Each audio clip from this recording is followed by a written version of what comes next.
আসসালামু আলাইকুম রহমতুল্লাহ। এটা হচ্ছে অনলাইন। এটা পচনের বিরুদ্ধে খুব ভালো কাজ করে। যদি দেখেন যে কোনো গাছের গোড়া পচে পড়ে যাচ্ছে, তাহলে এইটা আপনি স্প্রে করতে পারেন। এটা ১০ লিটারে হচ্ছে একটা ব্যবহার করতে পারেন। তো মানে হচ্ছে লিটারে 1 গ্রাম করে, এবং এর মধ্যে ৩টা গ্রুপ আছে।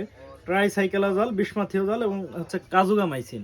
আচ্ছা, এখানে একটু কথা বলি, সেটা হচ্ছে ১০ লিটার পানিতে যদি এই অনলাইনটা ব্যবহার করেন তাহলে হচ্ছে ঠিকঠাকভাবে হয়ে যায়। আর যদি ১৬ লিটারের ১৬ লিটারের ড্রামে ব্যবহার করেন এটা, তো ১৬ লিটার পানিতে পুরো একটা ব্যবহার করবেন এবং এর সঙ্গে ২০ গ্রাম হচ্ছে কার্বনডাজিম ব্যবহার করবেন। মানে ২০ থেকে ২৫ গ্রাম কার্বনডাজিম ব্যবহার করলে অনেক সময় দেখা যায় যে পেঁয়াজের চারা একদম গোড়ে থেকে পচে পড়ে যায়, যেটাকে আমরা নাভি ধসা বলি। এই নাভি ধসা রোগ প্রতিরোধ হয়ে যাবে ইনশাআল্লাহ। এবং এটা খুবই ভালো একটা গ্রুপ। এর মধ্যে ব্যাকটেরিয়া নাশক দিয়ে দিছে হচ্ছে বিসমাথিওজল। এটা ইঞ্জিনিয়ার্সের প্রোডাক্ট, অনেক ভালো।